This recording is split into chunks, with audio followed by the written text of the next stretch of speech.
Assalamualaikum warahmatullahi wabarakatuh. Halo semuanya, perkenalkan nama saya Rita Rianti dari kelas 12 2.1. Nomor absen saya 29. Pada kesempatan kali ini saya akan menjelaskan materi mengenai translasi. Apa itu translasi? Translasi adalah perpindahan semua titik dari suatu bidang pada jarak dan arah tertentu. Translasi juga bisa dikatakan sebagai pemetaan satu-satu dari titik asal ke titik akhir dengan arah dan besar yang sama. Macam-macam translasi. Yang pertama ada translasi titik. Yang kedua ada translasi vertikal pada grafik fungsi. Yang ketiga ada translasi horizontal pada grafik fungsi. Dan yang terakhir yaitu yang keempat ada translasi pada grafik fungsi. 1. Translasi titik. Nah, ini adalah rumus umum untuk translasi titik.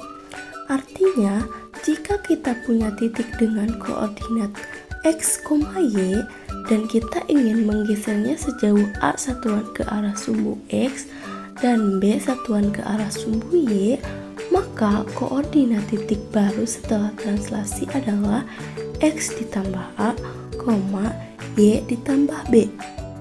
Contoh soal, tentukan bayangan titik A 2,1 jika digeser 3 satuan ke kanan dan 4 satuan ke bawah.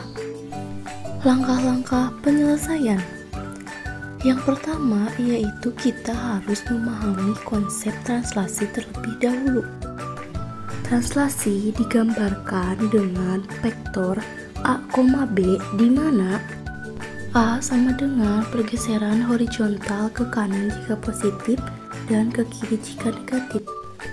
B sama dengan pergeseran vertikal ke atas jika positif dan ke bawah jika negatif.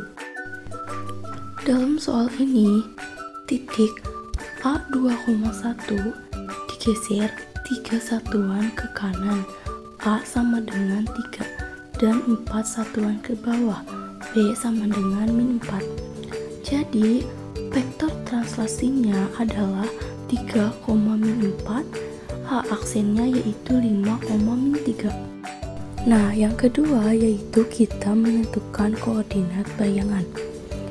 Untuk menentukan koordinat bayangan titik A aksen, kita tambahkan nilai A pada absis sumbu X dan nilai B pada koordinat sumbu Y dari titik A. Secara matematis, jika titik AX, Y ditranslasikan oleh vektor A, B, maka bayangannya A aksen, X aksen, Y aksen dengan X aksen sama dengan X ditambah A, Y aksen sama dengan Y ditambah B. Nah, dalam soal ini X aksen sama dengan 2 ditambah 3, hasilnya yaitu 5. Y aksen sama dengan 1 ditambah min 4 sama dengan min 3.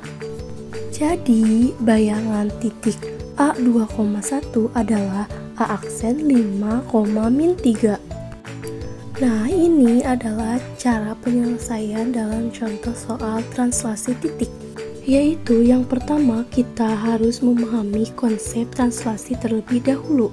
Dan langkah yang kedua yaitu kita harus menentukan koordinat bayangannya. 2. Translasi vertikal pada grafik fungsi. Nah, ini adalah rumus dari translasi vertikal. Itu x, fx adalah titik sembarang di gambar awal.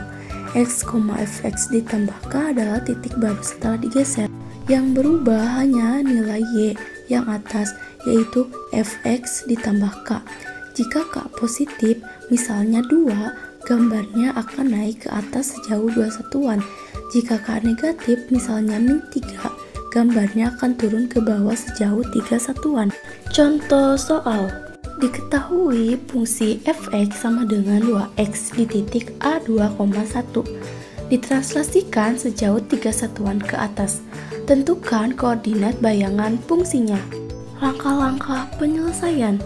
Yang pertama, kita harus menentukan nilai fx di titik A terlebih dahulu. Selanjutnya kita substitusikan X sama dengan 2 ke dalam fungsi fx. Hasilnya yaitu 2x. Lalu F2 sama dengan 2 dikali 2, hasilnya yaitu 4. Jadi titik A2,1 sebenarnya adalah 2,4 pada grafik fungsi. Nah, langkah yang kedua yaitu translasikan titik A ke atas 3 satuan. Nilai X tetap yaitu 2. Nilai Y ditambah 3 menjadi 4 ditambah 3, hasilnya yaitu 7. Jadi, bayangan titik A adalah A aksen 2,7. Nah, jadi koordinat bayangan fungsi setelah ditranslasikan adalah A aksen 2,7. Nah, jadi ini adalah langkah-langkah penyelesaian dalam soal translasi vertikal pada grafik fungsi. Translasi vertikal juga sama memiliki dua langkah penyelesaian. Yang pertama yaitu menentukan nilai fx di titik A, dan langkah yang kedua yaitu translasikan titik A ke atas 3 satuan. Demikianlah penjelasan mengenai materi translasi, khususnya yaitu tentang translasi titik dan translasi vertikal pada grafik fungsi. Semoga video ini bermanfaat dan terima kasih atas perhatiannya. Assalamualaikum warahmatullahi wabarakatuh.